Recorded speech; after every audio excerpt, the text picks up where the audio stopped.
I'm a girl and matched a guy and added him on Snapchat to make sure he's real. We hit it off, but every time I invite him over, he has an excuse. Almost a month into his naughty snaps and no hangs, I'm like, okay, bye. And he says he'll come over the next day. We meet, drink, and hook up. He's too drunk to stay hard. I kinda throw up going down on him, and we're both embarrassed. We try again the next day. Great success. Start hanging out every 2 to 3 days. We're talking constantly when we aren't together and starting to like each other. Every time we're together, we're laughing and happy. He plays guitar and sings, and I totally love it. We play Jeopardy and shoots and ladders. He's not from my state, and it's known he has to go home in a couple of weeks to see family, go on vacation, and then he'll move back permanently. We're in tears as weeks pass, and it's his last week. I give him a sappy card, and he gives me a card and flowers, and his t-shirt, and a guitar pick. He sings me a song about me and my cat. He's still texting me at the airport, and when he's home, we're still sending adult Snapchats daily. More or less, the vibe was that he was going to be my boyfriend when he got back.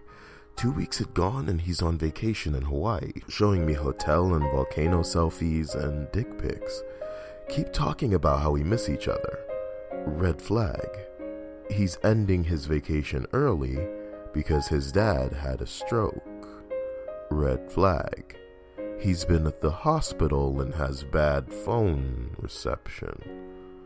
I get suspicious after this and Google his family.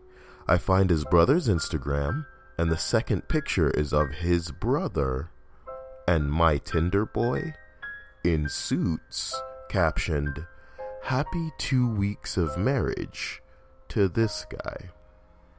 He got married and went on his honeymoon. Golf clap.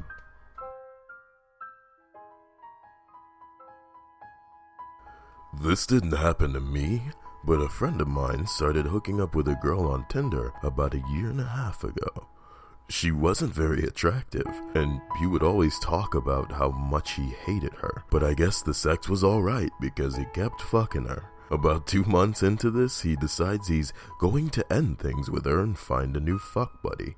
Well, he heads over to her house to break up with her, and is instead greeted with the girl telling him that she is pregnant, and that it is his. This is a real horror story, boy. First thing I tell him to do is to get a DNA test to make sure that it is in fact his kid.